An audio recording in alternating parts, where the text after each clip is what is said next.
ॐ स्थापकाय च धर्मस्य सर्वधर्मस्वरूपिणे अवतारवरिष्ठाय रामकृष्णाय ते नमः। श्रुतिस्मृतिपुराणानाम् आलयं करुणालयं नमामि भगवत्पादं शङ्करं लोकशङ्करं. See, we are beginning this session. We are continuing with Brahma Sutras. As I mentioned during the early sessions, it is a very profound and one of the most important and foundational texts in Advaita philosophy. But this text also discusses some very interesting points that could be of great enthusiasm and interest for modern people. For example, this question of reincarnation, rebirth, how it happens. And some of these views seem to be very, very rational and quite logical. So that's what we are going to discuss today, taking one important sutra. Not one from the early part. I mean, it's called Chadasutri, the four important sutras. We already discussed Adhado Bhajnasa, Janmadishyataha, Shastrayonitva, Tattva Samannaya. We discussed this. Today we are going to discuss something very interesting. Not entirely, not completely linked to Advaita metaphysics, but part of the discussion. How do we migrate to another body when we die? This subject is discussed in the Bhagavad Gita, and in many other scriptures it is discussed, but we are trying to discuss this in the light of the Brahma Sutras. How do we migrate to another body? And when we are reborn, do we carry with us our tendencies and impressions and feelings and accumulators, what we call samskaras, impressions? Or are we born with an empty slate, in a tabula rasa, in John Locke's theory? So this is being discussed in a very important sutra. So that's what we are going to discuss. Now this question is important because we often cannot give a definite answer for some of our obsessions, views, the diversity of temperaments of children in the same family, of the same parentage, same education, and the products of the same circumstances still are totally different. So how do we find a proper answer to this mystery? Of course, we all know from different sources that one important proof that is mentioned in many of their books is that when we associate with certain persons and when we associate with certain places, when we connect with certain ideas, and if you feel a kind of, I'm familiar with this place or I'm familiar with these ideas. A child prodigy who is interested in music from his or her infancy, prodigious skills, which it's so mind-boggling, we cannot really find an answer.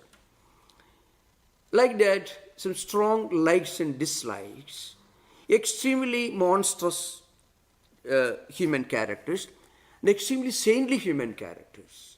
So how do we find an explanation to this? This is being discussed in a very interesting sutra, and I shall try to explain this in the light of Shankaracharya's commentary.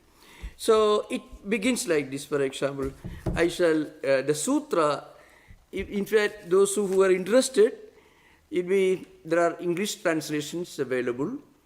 You need not necessarily know Sanskrit to understand the running theme of the discussion in these translations. It's called third chapter, first quarter, is called first pada, prathama pada, tritiya adhyaya. And the first sutra. You can, if you can note down, you can easily.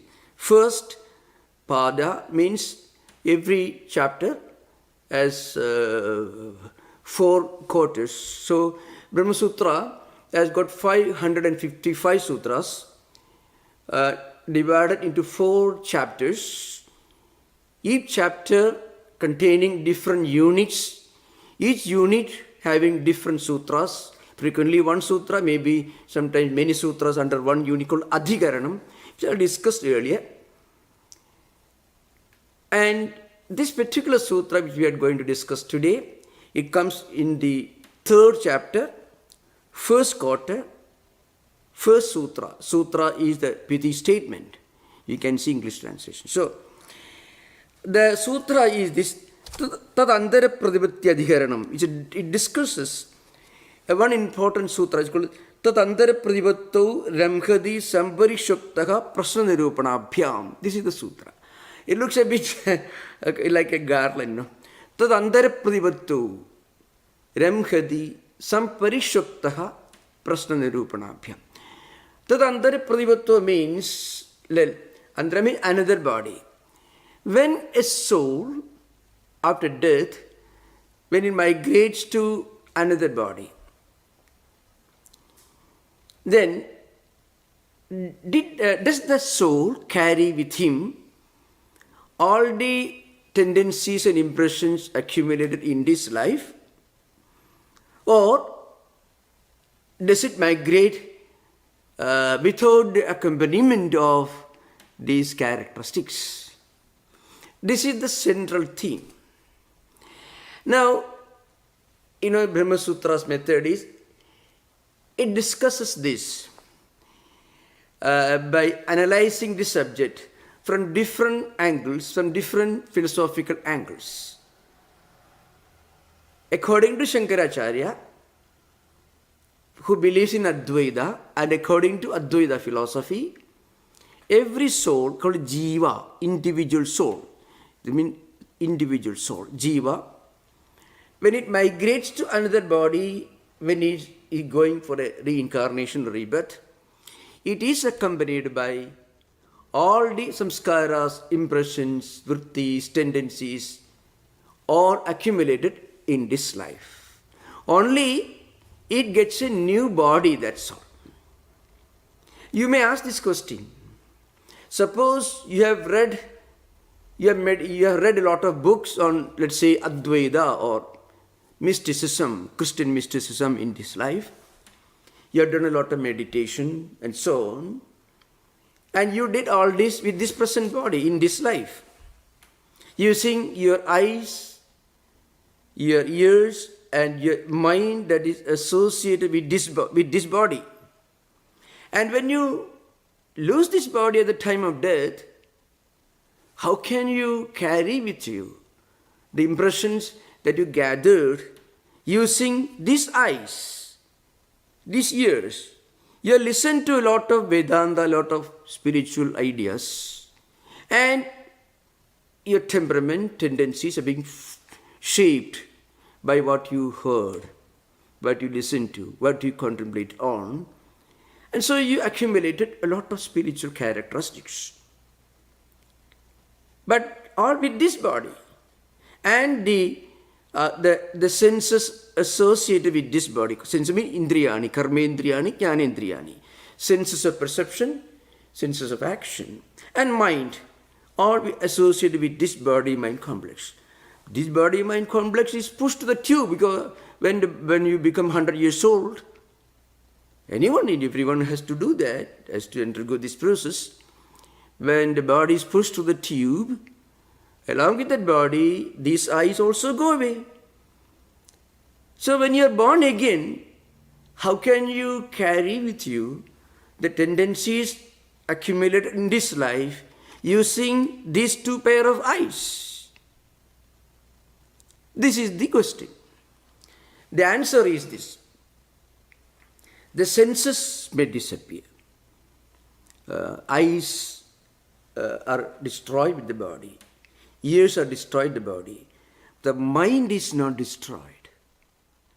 So mind here doesn't have anything to do with the so-called heart, that a doctor may be familiar with. It is absolutely different from what you call heart. It is a mechanism which is called antakarana, which has got 4 faculties, 4 compartments. One compartment sees things and recognizes and speculates. Another compartment deciderative faculty. So speculative faculty called mind, deciderative faculty called intellect or buddhi, and then another compartment of this mental system called antakarana, which is called, which actually chittam. The chittam accommodates or accumulates all the tendencies, samskara, memories. And of course, then the self-identification. So if you see an object in front of you, you may mistake a pillar for a human being. You are speculating, it is mind, mana it is called in Sanskrit. You come to a conclusion as to what it is. Intellect, buddhi decides it is not a pillar, but it's a human being, or maybe the vice versa. And then you remember, because you have seen, it is something that you have seen in previous, maybe the last week. So your own ego, ahankara, and then the memory comes forward and you're able to recognize it. So now, this mechanism, it accompanies you when you are born again. This mechanism is not a physical entity. It doesn't require it is not dependent upon the body, but it cannot express itself without a physical body, with the senses. You may have tendencies, but to manifest those tendencies, and to express those tendencies, to make use of those tendencies, you need eyes, ears, and so on. But these tendencies are themselves accumulated in the mental system. It's called antakaranam. It's called Sukshma Sariram, Sthula Sariram, Karana Sariram. Karana Sarira is a subtle body. It means the real personality, for example. To give an example, a man like Gandhi, the physical body, that's not what you think of. When you think of Gandhi, you think of non-violence and great ideas like that. When you think of Lincoln, you think of his sacrifice, his idealism, and so on. So the physical structure is important, but behind that, you associate that physical structure with something, what he stood for, what he believed, what he identified with. Any great man, that sukshma shariram called subtle. It is not body, it is a real character, which contains tendencies, impressions, memories, and so on. So sthula sharira means called gross body, the physical body, which of course disappears when a person dies. But this subtle body, the mental world, the mental structure, it remains intact. It comes along with you when you are born as a child. Now these tendencies do not necessarily begin to manifest when you are an infant. It may, some of the early tendencies may begin to manifest only in certain stages in our life. You must have been a great mystic in the past, a great contemplative mystic. So in this life, perhaps you must be born as a businessman, fully involved in worldly things, worldly activities, making money. But then suddenly you get a jolt, a shock. Immediately mind turns to something higher. And you realize there is something beyond wealth. So that ability to immediately realize, to be awakened by a shocking experience, that comes because you have already accumulated a lot of spiritual tendencies in the past. And when something happens in this life, those tendencies suddenly sprang forth, they surfaced, and they begin to manifest. A man like Ramana Maharshi was a great saint who lived in South India in the first half of 20th century. Now his father died. He was studying in a Christian missionary school. I mean, I had some spiritual discipline, we don't know, just like the everyday routine, not beyond that. But his father's death made him think and think, and finally he left his home, came to Tiruvannamalai,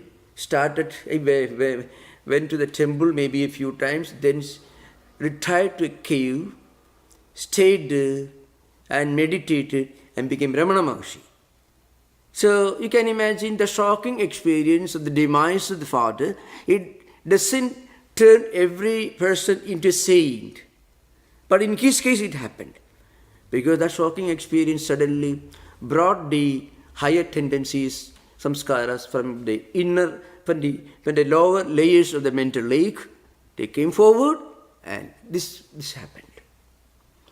So the discussion here, yatha karma yatha sudam, according to the karmas one has done in previous life, and accordingly this happens.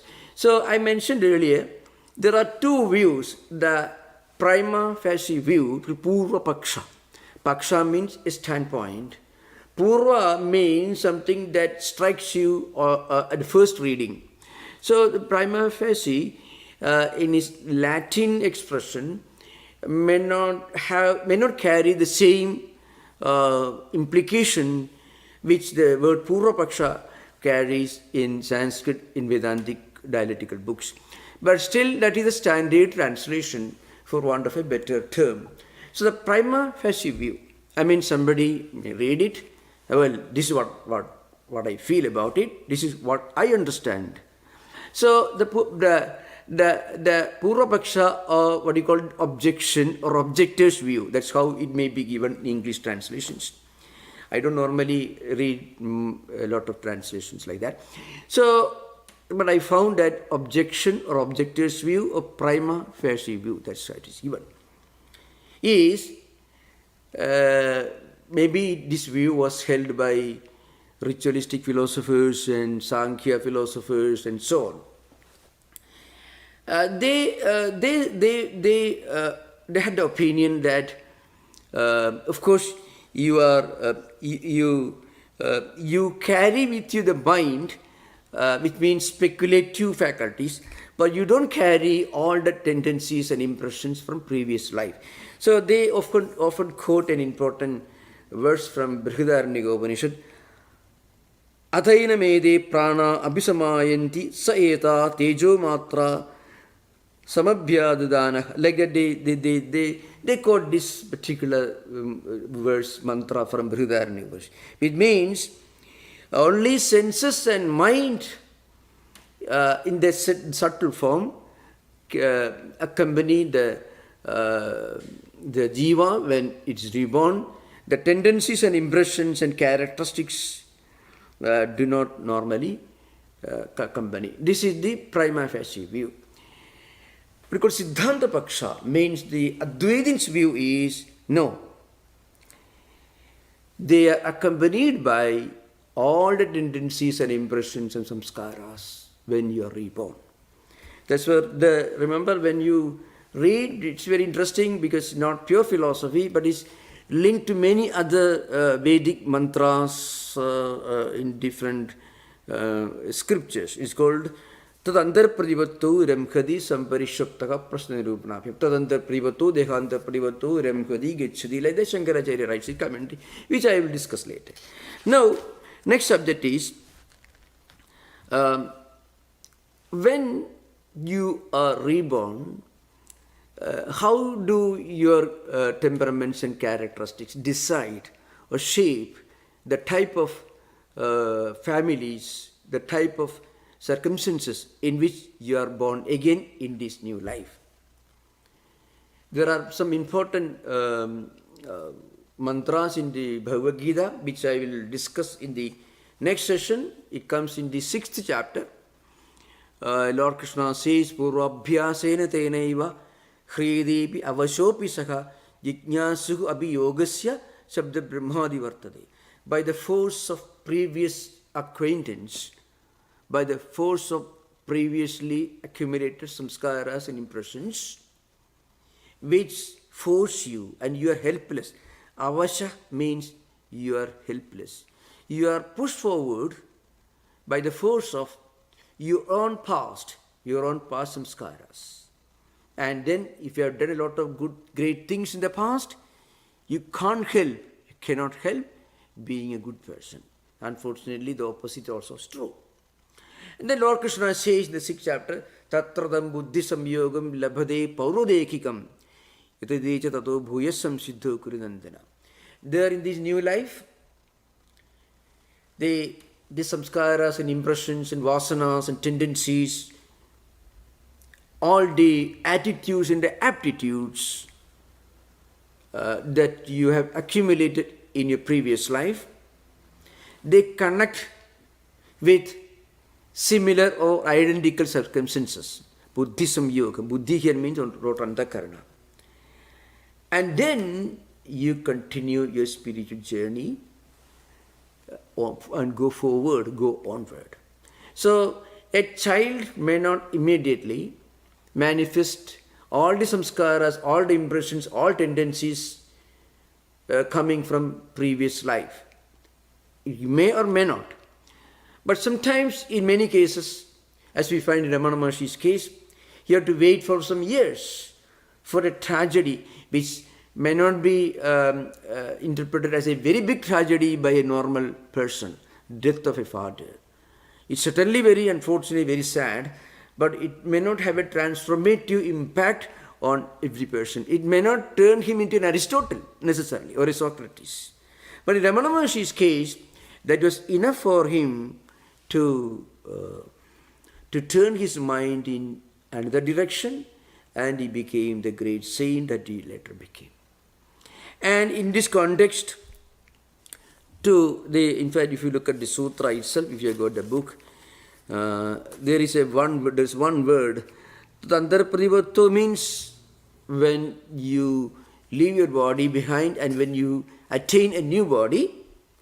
Ramkhadi means going in search, going forward in search of a new body. Samparishuktaha means accompanied or joined by, accompanied by. The question arises, how do you prove it? So that sutra, one part, the last part of the sutra, tells you as to how to prove this. And it is proved with the help of one important quotation from the Chandogya Upanishad. That quotation it comes in the 5th chapter of Chandogya Upanishad. It is called 5th chapter, 4th khanda. It's a very interesting discussion. Aso avaloka gaudamaknihi tasya adityeva samit. Like that, it goes a long discussion, one after another. One after the five. It's called Panjakni Vidya. The science of the five principles. A rough translation. The science, the spiritual science of explaining the mystery of transmigration of a soul from one body to another in the form of a dialogue that takes place between a sage with the name Gautama, and remember, the teacher is a king, is a monarch, Panchala. You are the king of a kingdom which includes today's East Punjab and also a large portion of Pakistan. So the king who, Pravahana, the king who teaches this great science of transmigration to a sage. The king is teaching to a sage. He was the king of Panchala.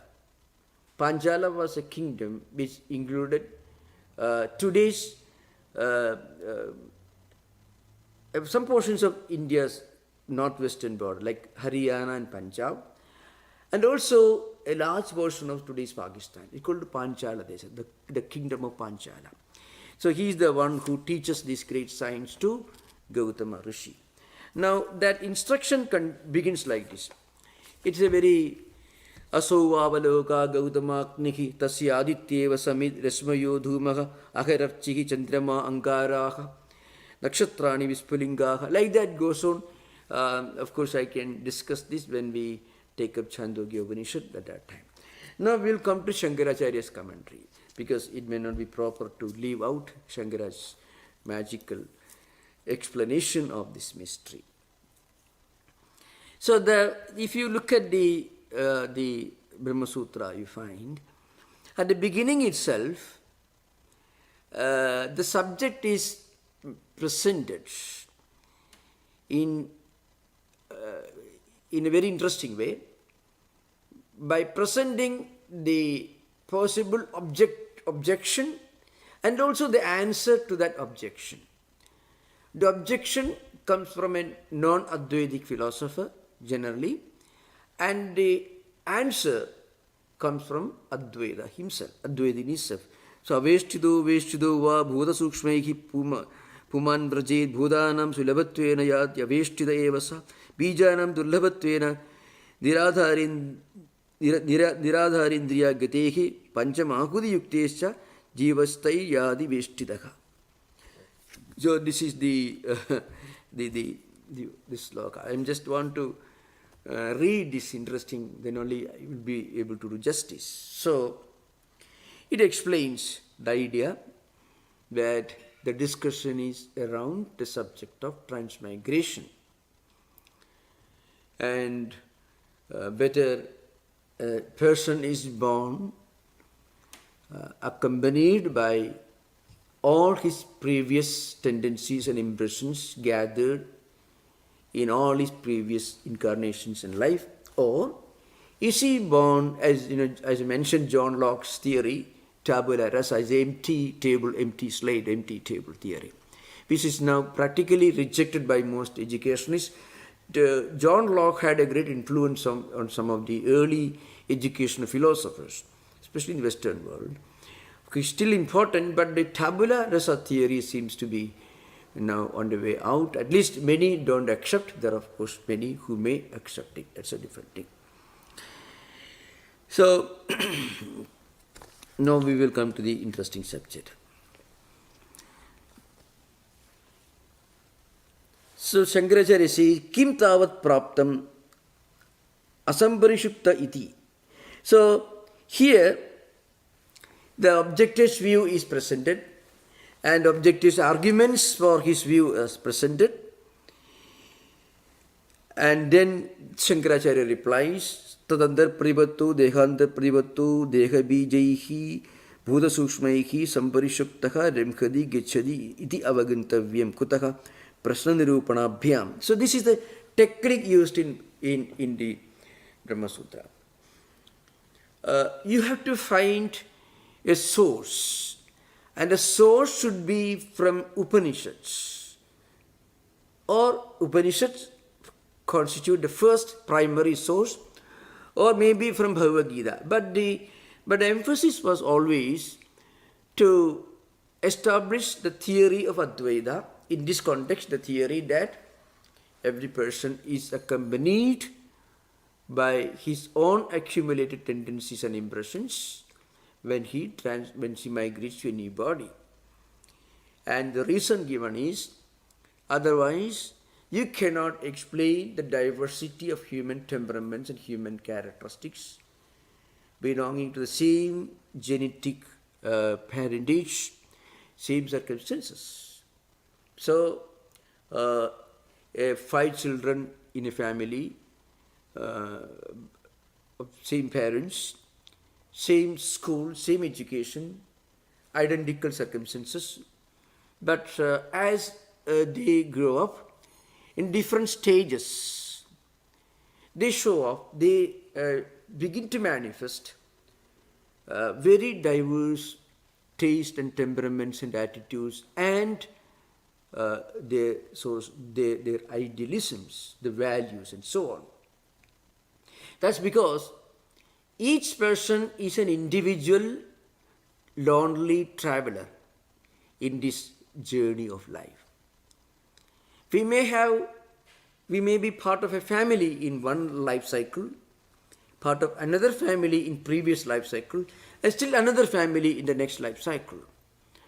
So when you keep in mind the diversity, that also explains the mystery that there should be one jiva, one individual soul, who goes through so many life cycles. And that individual soul accumulates so many experiences, good and bad. One telling example for this is found in a different book, Bhagavata Purana. Shankaracharya doesn't quote from Bhagavata Purana. He doesn't even refer to Bhagavata Purana. In fact, there was no book that he had not read or referred to. So the very fact that Shankaracharya did not ever refer to Bhagavata Purana is a proof, according to scholars, that Bhagavata Purana as we find today did not exist in his time. Otherwise, that book won't escape his attention. That was so prodigious was his scholarship. So he says, Kutaha, how do we know this? So he refers Prastadarupadabhyam, question and answer, the debates and discussion dialogue between King Pravahana, Panchala, King Pravahana and Gautama the saint. So the idea is linked to the way of establishing the Advaitic view is done on the basis of some important quotations from the Upanishads. Why Upanishads? According to India's metaphysical tradition, as I mentioned earlier in early sessions, whenever you have to prove that one view is to be upheld and another view is to be ignored, discarded, what's the criterion? How do you come to judge the validity, the authenticity of the view that you uphold and the non-authenticity of the view that you discard, based on whether it is found in the Upanishads or not? This is an important thing. It is a very, very far-reaching idea. I can give examples. Those of you who read India's history, Indian sociology, Indian political situations and so on, you must have heard of the casteism, many social injustices which existed in Indian Hindu society for some time. Maybe not so much now, it's constitutionally wrong, it's a criminal offense to practice it in today's condition, according to Indian Penal Code. But in many villages, it did exist for some centuries. It's an ancient civilization. But it has no sanction from the Upanishads or Vedas. So it is invalid, it is wrong. So when Gandhi came to one place in India, one South Indian temple, Vaikam is called, Shiva temple, where the king wanted to, where came the early days, they were not allowed to go to the temple. Gandhi brought some great pandits and established the fact that this has no sanction in the Upanishads. So there is Sudis Mudi Purananam Virodho Yetra Drusyade Tatra Sraudam Pramanam Syat Ayodvaithe Smridirvara. This is statement from Vyasa. The same Vyasa who wrote Brahma Sutra, he also says, whenever there is a conflict between what the Upanishads say, what the Puranas and the Indian codes, Smritis say, you have to uphold what the Vedas or Upanishads teach, discard the statements of other scriptures. So the Upanishads are presenting before you the ideal of a universal spiritual unity and oneness of existence. So this Mudi Virodeshu Srudireva Gariyasi Virodetu Sadakaryam Smatam Vaidyo Sada. I'm coming Jabala Smriti, another ancient constitution. When there's a conflict, you have to uphold the views of Upanishads. So Shankaracharya brings that statement. So he says, Prasnarupanabhyam Vetha Yatha Panchamya Mahuda Vapa Purusha Vajaso Bhavanti. Each come Chandogya Upanishad quotes. Iditu Panchamya Mahuda Vapa Purusha Vajaso. The key quotes. What I mean to say, the fact that a person who migrates to another body doesn't go alone. He migrates with a huge bundle, and that bundle contains all his tendencies and samskaras, which will manifest in different stages in his next life. depending upon the circumstances, as we found in the example of Ramana Maharshi. This is an important thing to remember. So in the Bhagavad Gita, discussing this subject, Lord Krishna says, those who have practiced asceticism, renunciation, there's a man like Buddha, or Christ, or Gandhi, or Shankaracharya, or Ramakrishna Paramahamsa, great men, great saints, let's say, who have led a life of purity, asceticism, and spiritual discipline, completely dedicated to spiritual practices. If they don't succeed in attaining the highest spiritual attainment or enlightenment in this life, and if they die, and when they migrate to another body, they'll be born in a family where the parents also will be ascetics. The parents also will have these traditional spiritual values, so that jiva, that individual soul, will find himself in a family born to such a mother and father, where he will be automatically forced to continue his spiritual progress in the next life. Everything will be conducive. And then he won't be able to strike a new path. Even if he wants to do something wrong, he won't be able to do that. That's the force of inherited tendencies and samskara. Suchinam simadam geke yoga brashto vijayade. Another category is mentioned in this verse. Suppose one person, he worked hard, he led a good life, practicing some spiritual disciplines, but not much given to asceticism or anything. He wants to enjoy this life. He wants to get a good job, maybe a lot of money, maybe a high job, and perhaps he didn't attain that, but he led a good life. Such a person, when he is born, he will be born in a family, maybe his parents will be big businessmen, he will get a good education, MBA or something, and he will easily get a good job as a CEO of a big company. Why? Because he has earned that much. He belongs to another level of spiritual evolution. It's a continuing evolution. That's an important thing. It's a continuing evolution. Nobody is inferior or superior. His friend, who didn't care for anything other than spiritual disciplines, who practiced renunciation and asceticism, he did not have any desire yet to be fulfilled in this life. He'll be born in a family where he'll be able to continue his spiritual disciplines. He may be born as a son or daughter of some great spiritual mystics and so on like that. Now, the force of this idea of transmigration can be found throughout our Indian mythological literature. I mentioned this on one occasion. In the Bhagavata Purana itself, there is a story of a king. It's a classic example.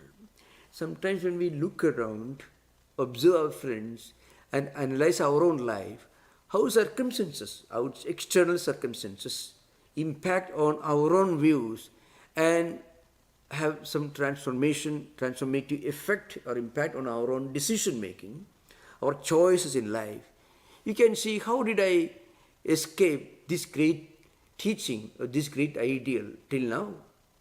And how is it that I am attracted to this great teaching all of a sudden? There is no real mystery. It's a very logical explanation. You have earned that. So I can give another example. I'm going to discuss this story from Bhagavata Purana. Before that, suppose you are a school teacher and you are explaining a mathematical formula or something in a classroom, and you find that among all the 100 students in your class, one student suddenly demonstrates a unique skill in immediately understanding and interpreting what you're teaching when of course he's hearing for the first time. If his parents are teachers, he might have heard from his parents, but there's no clue that he must have heard, because his parents may be Totally different person, not the kind of people who teach him this mathematical formula before he comes to the class. But he captures this. It's also music, art, painting, and so on. So when he hears, it's almost like a revision for him. Why? By Samparishoktaha, that's in the sutra, says he's accompanied when he's born again. He's accompanied by the memories and tendencies and attitudes and aptitudes and characteristics of all his previous accumulated impressions. And they are transferred to a new body. This could happen, of course, when children demonstrate that, immediately we understand. But this need not necessarily manifest when they are children, it may manifest when they are old age also. Here example, how it happens in the old age. The opposite also is true. Old memories can come and drag you down unless we are careful. Old tendencies can also have a destructive effect sometimes. So there was a king, his name was Bharata. So he was a big emperor, a wonderful philosopher king, so to speak. And when he became too old, he decided to spend the rest of his lifetime on the banks of a holy river, Ganga or Kali, Yamuna, one of some of these rivers in India. There's an ancient tradition in India when an householder, whether he's a king or emperor or an ordinary person, when he finds that he's growing grey hair is getting grey, or his face is getting wrinkled, then he should retire to a place of contemplation and spend his lifetime immersed in some kind of a spiritual discipline contemplation. Grihasthastu yada pasyed valipalidam atmanaha apatyasya apatyam tada aranyam samasayed. Grihasthastu yada pasyed. When a grihastha, when an householder sees his hair is getting grey and his face is getting wrinkled, and he also sees the face of his grandchildren, grandson or granddaughter, then he should retire to a contemplative place. That's the idea behind. So the king was practicing that ancient discipline, ancient tradition, convention. So he retired from his palace, went to a holy river, sat there for meditation. So remember, he was a great king, he renounced his kingdom, his comforts, his luxury, everything. His own children, grandchildren, all. Now one day it so happened that a deer was being chased by a lion. The deer was pregnant. And as the deer jumped over a stream, that female deer, which was pregnant, it gave birth to a little child, and he died in the process. So the little deer child was born, just newborn child. It was being carried away by the strong currents in the river, stream, and the king jumped and rescued the deer, the little one, and it began to grow in his hermitage for long years. So what happened, he forgot the very purpose of coming over there. He forgot that he had his own children, grandchildren and others in his own palace, in his own family. He has renounced all of them because he wanted to spend the last few years in contemplation, in meditation, contemplating on God, or reading scriptures. That he forgot. Instead, he began to think only about this deer, the animal. Now, if he was a highly enlightened person, he would certainly have rescued that deer, no doubt. But he would have, of course, taken care of the little animal, but he would also be able to practice some degree of non-attachment. He will not deviate from his life of ascetic practices and completely forgot the very purpose of his coming to the monastery, to the hermitage, and became involved, he completely forgot to do japa, meditation, he began to take care of this animal.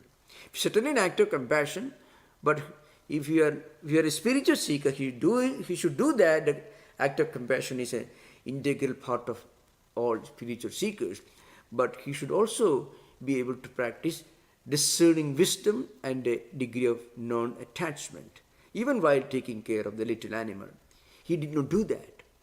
So what happened the last days were approaching, and one day he was about to die, and the animal came to him, and he was thinking only about the animal. Ante Narayana Smriti, every person should think of God at the last moment. He forgot that.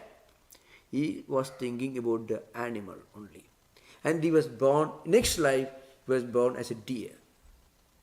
But then he was born with all the great qualities that he had accumulated in his previous life. He was a king, his manner of renunciation,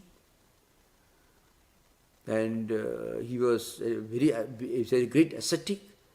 Those good qualities did not leave him, though he was born as a deer. He was born as an animal, but he was born with all the samskaras. Tadantara privatu remkhadi samparishuktaha prasnarupanabhyam. The Brahma Sutra mantra. Means you are born, when you are born, we are accompanied by all the previous samskaras, tendencies. So the animal was a strange animal. It lived the same hermitage where it lived in his previous life, and he won't go out, he won't mix with the other animals, because he did not feel at home while mixing with other animals. So he lived there, and he died. In his next life, he was born as a great saint. So he was afraid of associating, wrong associations. So he will keep away from everyone. He pretended to be dull, though he was an extremely brilliant person. But he pretended to be dull. He won't socialize with anyone. He was afraid, well, I may again get into trouble, because he remembers the previous life cycles. So you can find such interesting things in Islam. So if you find people sometimes showing extreme tendencies, or if you feel yourself to be disturbed when you find yourself in a very, let's say, unpleasant set of circumstances, we must know it's because our mind is a highly evolved mind. We have earned a lot of spiritual wealth from the past in the form of samskaras, impressions and tendencies. So if when we want to live a very bohemian way of life, we cannot do. We'll be totally helpless. We'll be imprisoned by our own tendencies, impressions and samskaras. We will be a prisoner of our own good samskaras and tendencies. So we cannot help doing great things and good things now in this life, because we have reached that point where we cannot go back to early days. Remember, there is also the chance from some distant past, some unfortunate tendencies may emerge and may try to turn our mind away from our main focus. That also can happen, but we should be careful. It's a very interesting sutra. So even Brahma Sutra is not all about metaphysics and dialectics and polemics. It's also many great ideas are discussed here. Many of the mysteries that we find around ourselves, if we analyze, all these can find some answers in the great work. So thank you. We can have interaction. Most welcome. So you mentioned in the transmigration that the Sthula Sharira, gross body perishes, the Sukshma and the Karana Sharira move on. Yeah. So the Sukshma Sharira has got the Pancha Jnanendriya, Pancha Karmendriya, Pancha Prana, Manubuddhi Chitta, Ahankara. Yeah. Can you draw a parallel between this and then the Pancha Kosha of the Taittiriya Upanishad, Swamiji? Yeah. So the Annamaya Kosha will perish? Yeah. Annamaya Kosha will perish. Other koshas will survive. Actually the Karana Sharira means, it implies our lack of awareness by which we identify ourselves with the physical body. Avidya, ignorance. That's the Karana Sharira. That's why we identify ourselves with the physical body. That is important. Without that, so we won't identify ourselves with Sukshma Shariras. For normal human beings, Karana Sarira, they are not enlightened. So Karana Sarira is there.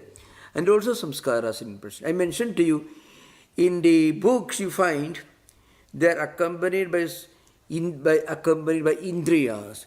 Indriyas, if you look for translation, indriyas mean the karma indriyas and jnana indriyas, the senses of action, senses of perception. Your hands belong to the category of senses of action. Your hands don't accompany you when you are born again, obviously. So what is the implication is the samskaras and tendencies that you accumulated by using your hands or your ears in this life, they accompany, not the sense, not the indriyas themselves. That's the idea behind. Yeah. The Anandamaya Kosha would correspond to the Karana Sharira. Anandamaya Kosha. Anandamaya Kosha is closest to Atman. It is not Karana Sharira. Anandamaya Kosha is beyond Karana Sharira. It is closest to Atman. Yeah. What is the correspondence to Karana Sharira in the Panchakoshas? What is corresponding to the Karana Sharira in the Panchakoshas? Actually, this Sthula Sharira, the Annamaya Kosha, Pranamaya Kosha, Manomaya Kosha, Vijnanamaya Kosha, all these they are the products of Karana Sharira. Without Karana Sharira is avidya. Without that, you won't think yourself that you won't think that you are not Atman. And without thinking that you are not Atman, you won't have the feeling of identity with the Sharira, with the Indriyas. Okay? Hello, Swami. Yeah. I wanted to ask you, was that the story that you just told? That was King Bharata? Yeah, there are two kings mentioned in our books. One is Jada Bharata, the other one is a Bharata, the king mentioned in the Ramayana. And of course, so there is another Bharata called in Dushyanta's story. So this king belongs to Bhagavata Purana, which he was a great ascetic, he's a great devotee, a great man of spiritual wisdom. But he made just one small little deviation, but he did not lose anything because he had a brief life as an animal and he was born again. Sometimes in many of these, in the Puranas, sometimes the mythological books throw light on subjects which may not be clearly explained in the higher metaphysical books. You find in mythological books some children showing extraordinary spiritual wisdom, evolution, and living very short life. And for some mysterious reasons, they die. And the examples that they displayed extraordinary spiritual characteristics, and just because they have only very short distance to travel to complete before reaching their destination, so they are born again. Sometimes you find people in their advanced years suddenly taking a sudden 180 degrees, they turn and turn their face away from what they were considering very important and then going something. That happens because unless there was a background, they won't connect with the new idea. Unless you have something in your mind, you won't be able to connect with a similar idea outside. So the connection happens in mutual concordance. When we have a lot of great spiritual tendencies in our mind, we will naturally look for similar things outside. So we connect. So if with an empty mind, that's why John Locke's theory, apparently it's all now practically discarded, not taken very seriously. Okay, thank you. My question here is a bit about this idea that the Upanishads are a source of proof for this concept of transmigration. I guess as someone who wasn't raised in the Indian tradition, like in, the Judeo-Christian tradition, people might say after you die, you go to heaven or hell. And you say, why do you believe that? And I'll say it was because it was in the Bible. And I guess for me, I always found that something to be skeptical of. And I feel that same skepticism here. Could you help me understand a little bit more? Yeah, could you have a very high opinion about a God?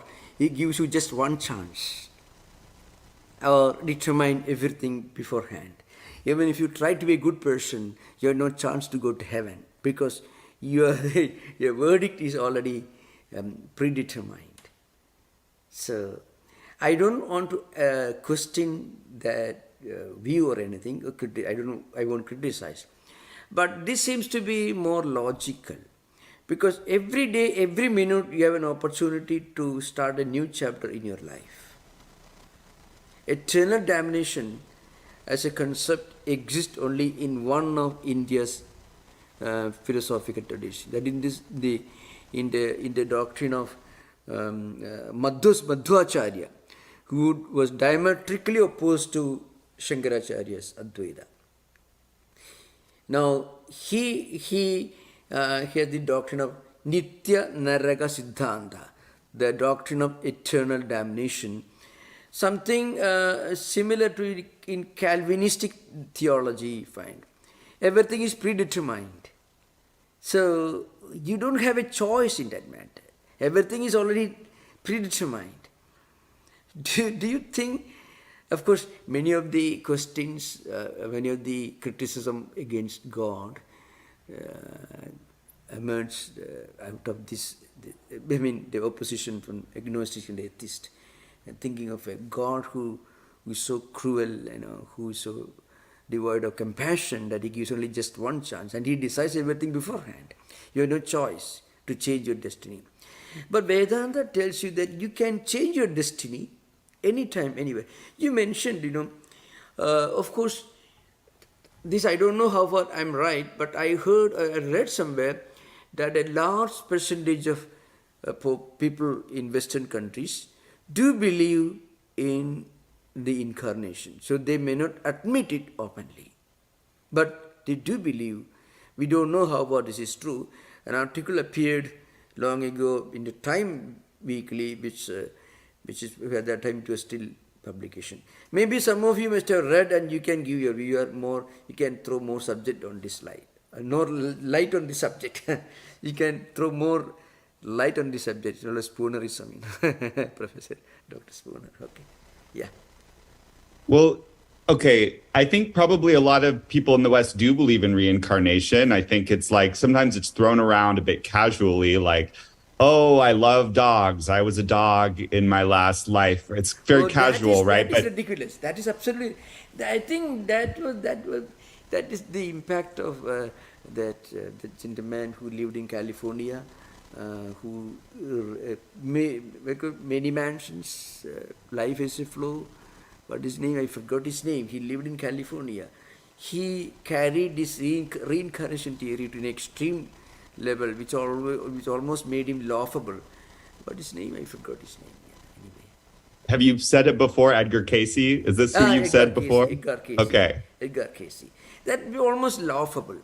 There is nothing laughable in this. It's just a view discussed in ancient scriptures. He says, suppose you go to him and you are ready to give him $5,000. He can make you are a descendant of Napoleon Bonaparte. And you won't like to deny that, that glorious heritage, inheritance. Or you are perhaps a descendant of Henry VIII. Most of his very rich, his clients they were descendants of Alexander the Great, Henry VIII, and so on. So it became almost ridiculous. Please don't compare that with this, It's a very, yeah. So I'm not comparing it, but rather than saying like, okay, reincarnation seems like it's more logical or more benevolent than heaven or hell, I guess it feels to me that it's almost better to say we don't quite know what's going to happen rather than saying I know it's going to happen because the Upanishads say it's going to happen. For us in modern times, we can just think of this as an idea mentioned in ancient books. Of course, in Plato you find hints of this law of karma and the doctrine of reincarnation we can find. So that's a different matter.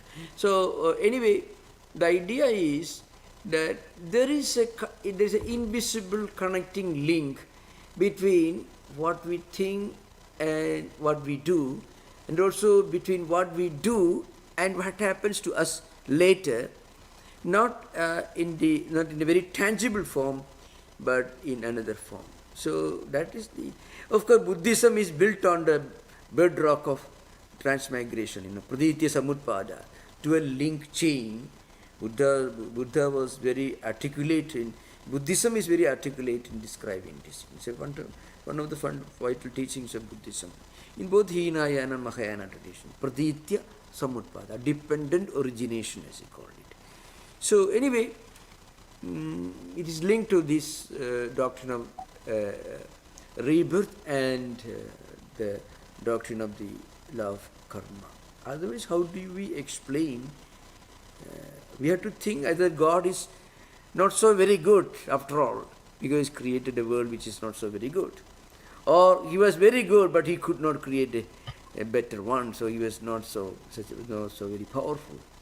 So remember, I think many of these ideas must have existed even in some of the more ancient teachings of maybe Judaism, because Judaism is much more ancient than Christianity. Christianity, the doctrine of Christianity rejected this. If what I read is all right in the Council of Nicaea in 325 AD, the division of the two denominations.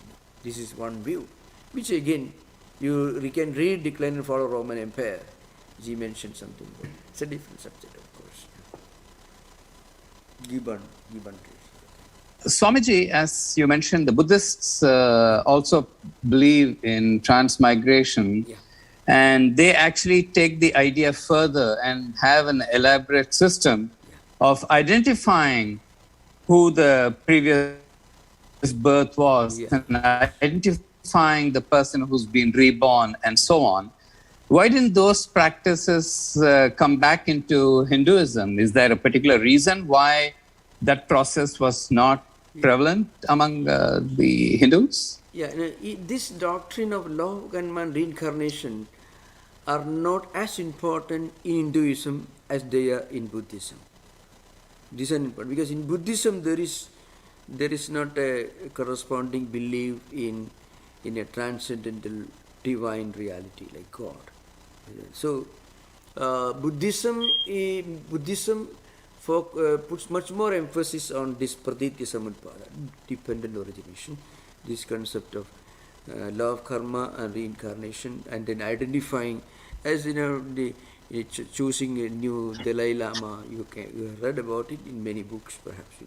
So classic examples. But Hinduism doesn't pay much attention, but it is a given Hindu belief system. I mean, they don't project as much as the Buddhists do, of course.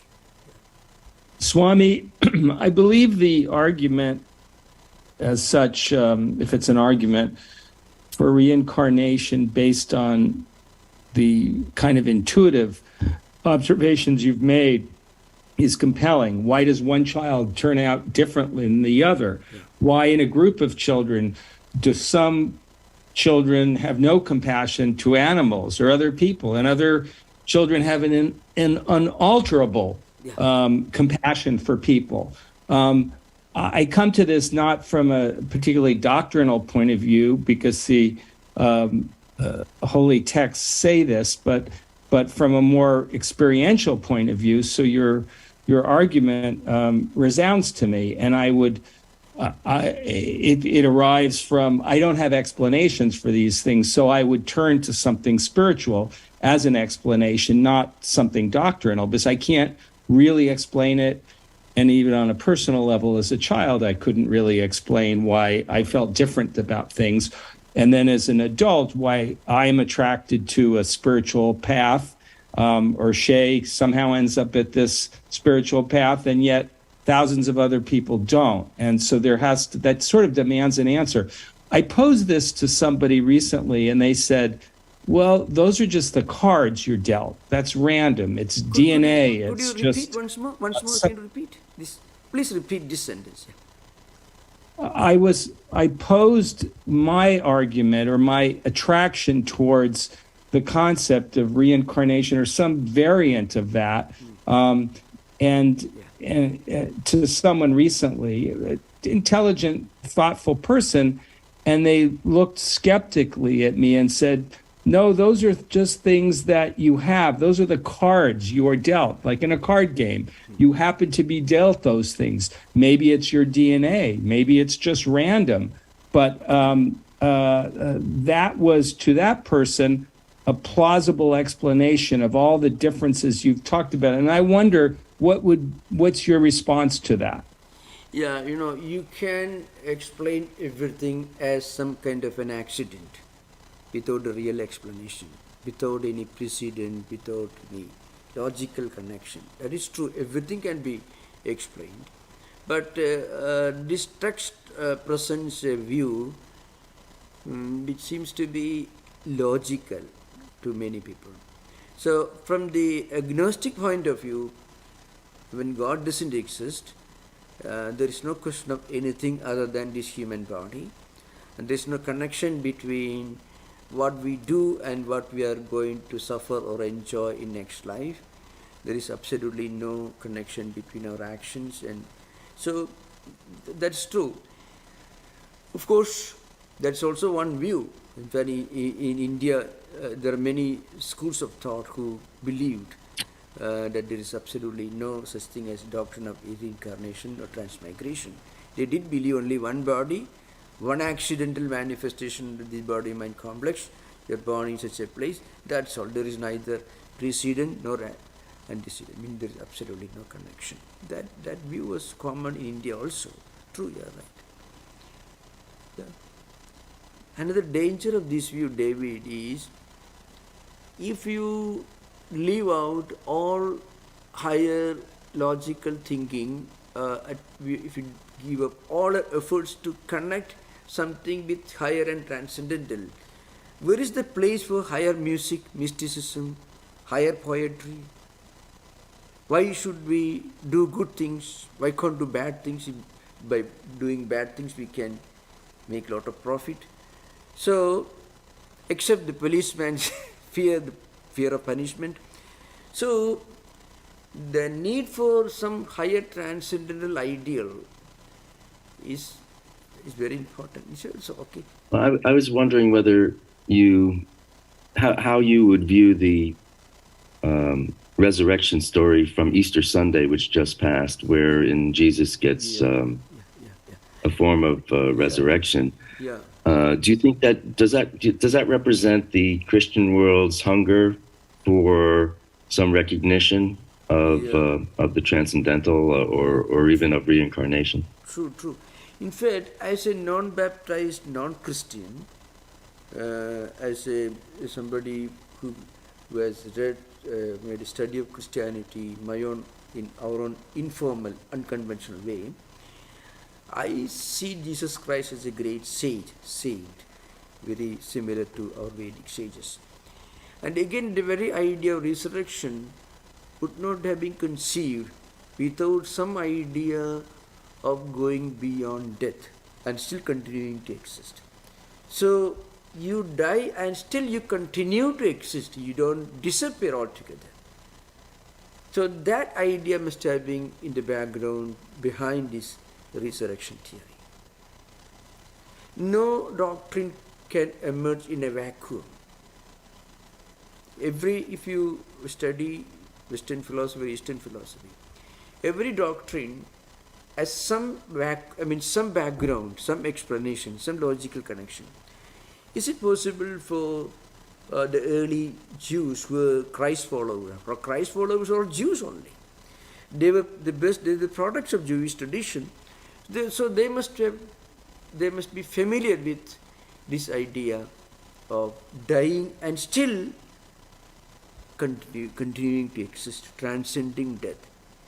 So if you transcend death, then you have to accept that you are more than this physical body. Without that, you cannot think of. There were so many wounds on Christ's body which all disappeared when he reappeared. So there is something in the background, the idea of going beyond death, going beyond the physical body. Something continuing to exist even after death. Otherwise, resurrection theory cannot emerge in a vacuum. This is my understanding. You must be more familiar with this theological background. Okay. So I think on the resurrection story, it's very interesting and fascinating that it is, although popularly they say, Christ has risen and has been reborn, there was no Jesus Christ guy walking around in Israel at this time. Yeah. He died. His body died. And when they say resurrection, it really is a kind of a reincarnation theory that his spirit was not killed. Yeah. But in a very literal sense, there is no Christian theology of which I'm familiar, which actually had Jesus's corporal body being alive. And therefore, it represents nothing more than the concept of that the soul, the spirit, the Atman cannot be killed. It cannot be destroyed. So I always found that interesting as a kind of a bridge to other theologies. Yeah, true. And many of the accompanying doctrines must be the product of later generations. So, especially after the establishment of the Catholic Church after Constantine's conversion, it's a different story. Christianity enters another phase of evolution after Constantine. But if you focus on Christ, the time when he lived, you are closer to something more profound. This is my view. Again, I may be superimposing the Hindu doctrine of reincarnation on the Abrahamic tradition. That's wrong, which I should not do that. But remember, there is somewhere where you go beyond all these doctrinal differences. That's an interesting thing. So, at some point in our philosophical speculation, also spiritual evolution, we may transcend all doctrinal differences. Something that we feel, well, it cannot be otherwise. That strikes us mind. What do you say? Eh? Yeah. This is only possible explanation. So remember, this is a logical explanation of the whole dynamics of transmigration in the Brahma Sutra. Swami, I just wanted to say that I think according to the most recent surveys, about 33% of Americans believe in reincarnation. Yeah. More young people than old people. Yeah. So it could be true in Europe as well. In Europe also, perhaps. Perhaps, yeah. I didn't. Yeah. I did have one other question related to that. I can say something interesting in this, because that's why I'm interfering. Very interesting, related to what you said. See, I'm coming from a state which is supposed to have seen the first emergence of a Christian community in India.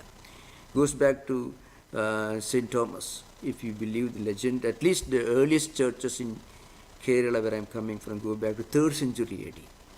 Now there is a group of Christians called Syrian Christians, who are the descendants of the early Christian community. A number of them came from Syria, maybe Israel, came to Kerala. That's what they believe, under the leadership of Saint Thomas. So the doubting Thomas, so to speak.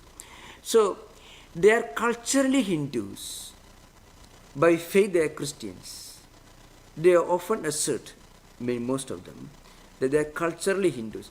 It may not be just the impact of the Hindu background in which they are living, but also it's possible that these Christians who might have arrived, who must have been the contemporaries of the early desert fathers, may represent a closer, maybe a more pure aspect of Christianity than what happened in Rome, and where the Roman Empire played a very important role in the structure of Catholic Church. You have to remember that. So that did not happen to these early Christians. They must have come just a few decades after Christ's crucifixion. And so many of these disciples were still alive.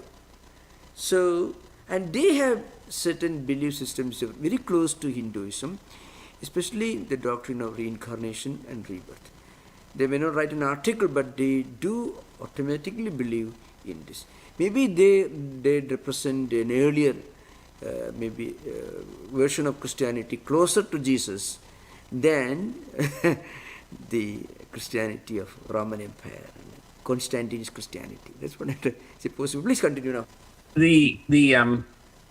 Well, just along that line, just quick aside, as I think most American atheists are used to arguing with Christians. I heard this, maybe it was even in here, but because most theologians, Christian theologians, are not very good at logic, but when they come across, like I remember Swami Ranganatananda would be so shockingly erudite and logical and able to argue his points that people would get flabbergasted by his, atheists are used to winning the argument so easily against theologians, and here was somebody they couldn't even touch.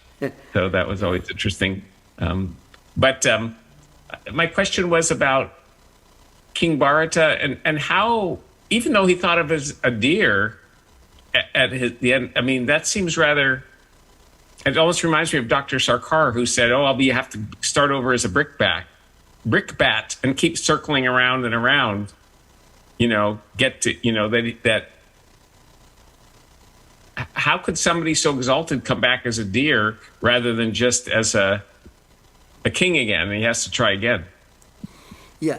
So as I mentioned, in the sutra says, as a sutra, Tadantar Parivatu Ramgadi Samparishokta, which means accompanied by previous samskaras, previous impressions, previous tendencies, closely accompanied by the previous samskaras. Very often, samskaras and impressions and tendencies coming from the latest of life cycles.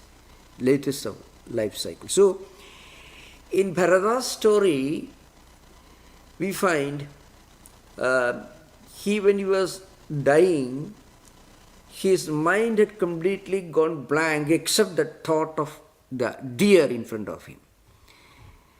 So his whole mental world, antakarana, thoughts, memories, speculation, everything was centered around the safety and security of a deer. So when he migrated, he had to live in that physical body.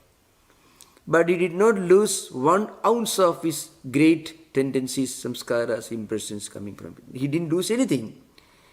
That's why the deer did not move out of the hermitage. He remained there without mixing with any other animal. He did not live like an animal. He stayed there without going away from there. And very shortly he died. But then, when he was living as a deer, he was thinking about his previous life. I was a king, I left my palace. I wanted to be an ascetic.